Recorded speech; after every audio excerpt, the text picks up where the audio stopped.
It's the Agribusiness Report. I'm Tony St. James. We're in Washington, D.C., and we ran into the Honorable John Cornyn. He represents the great state of Texas. Great to see you. Good to see you up here in the capital city.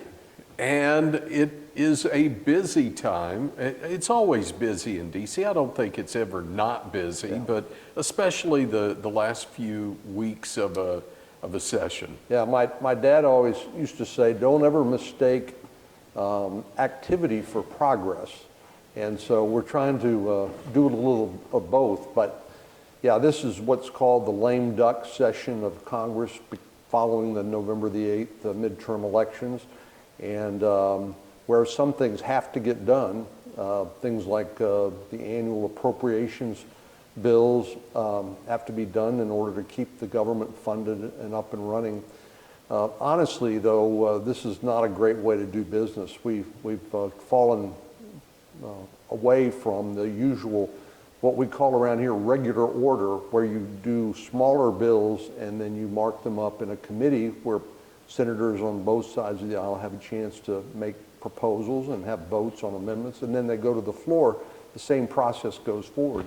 Unfortunately, under the current management here, they prefer not to allow rank and file members to participate, and so you are presented with an up or down vote on a bill, on a must-pass bill. So the annual spending bill is on the agenda, and the National Defense Authorization Act. But there's still a lot of other issues that are floating around here, child nutrition and other related issues. Obviously, everybody is always interested in making sure that that we have food to eat and our supply chains are intact, and markets for domestic producers are available for them to sell their product. You mentioned regular order, and that requires work of committee work. Right. You're not actually on the Ag Committee, but you've got a good group of members who are on that Ag Committee working through a farm bill. Does that mean that you don't have any input on a farm bill? It doesn't, does it? No. One good example is when seed cotton needed some help.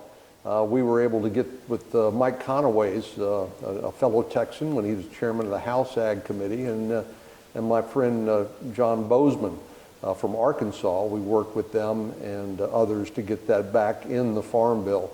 I think much to the relief of a lot of our cotton producers. So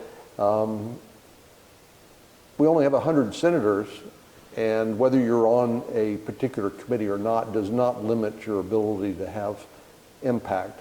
And given the fact, given the importance of agriculture and in Texas, it's something I try to stay involved in.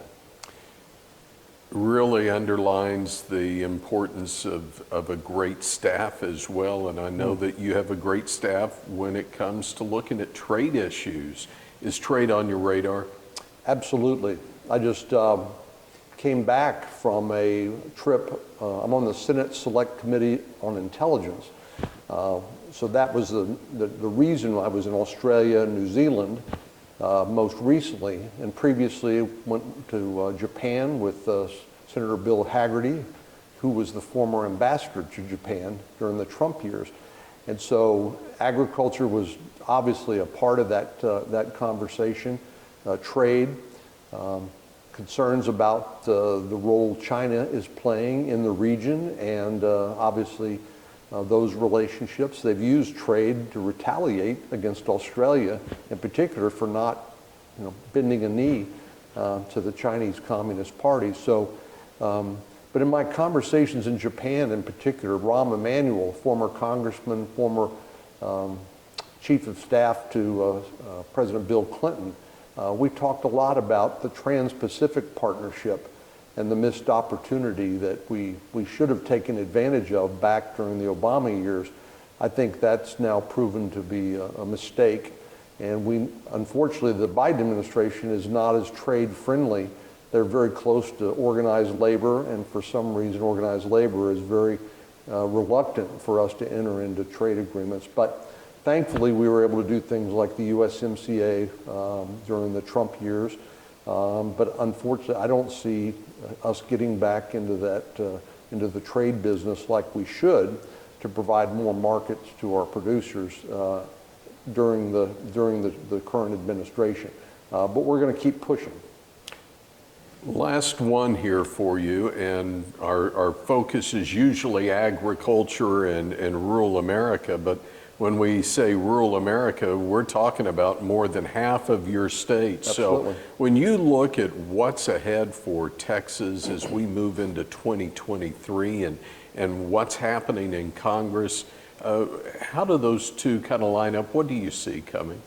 Well, of course, we've just come out of a terrible pandemic where our kids were not able to go to school, where they were asked to learn online.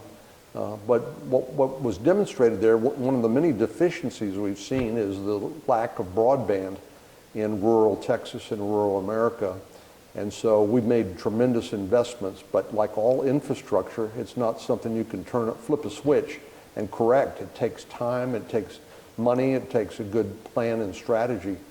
Fortunately, there are things like Elon Musk's Starlink, which are providing some technical answers to some of the problems we have. But you know, the role of broadband, it used to be something that you know, was just a matter of convenience. You'd share some pictures or send emails with your friend and family. But now I think it's become a practical necessity. And so following through on that big investment we've made in broadband to make sure that all of Texas and all of rural America can fully participate, whether it's in telemedicine, and frequently rural Texans have to travel long distances just to see a medical practitioner, and unfortunately a lot of our rural hospitals are closing. And so this telehealth is very, very important to their providing access to health care, but also to education and to people who do business online, who are able to take a small business and basically make it global in scale, but still operate from their living room or their basement or their garage. It's very exciting, but it all needs access to the internet and broadband. So that's just one example of something we're working on and have been working on to make the lives of all Texans hopefully a little better. So good to see you. Thanks for your work here. We wish you the best. Absolutely. Really glad to be with you. Again, it's the Honorable John Cornyn, who represents the great state of Texas. We're in Washington, D.C. I'm Tony St. James. It's the Agribusiness Report.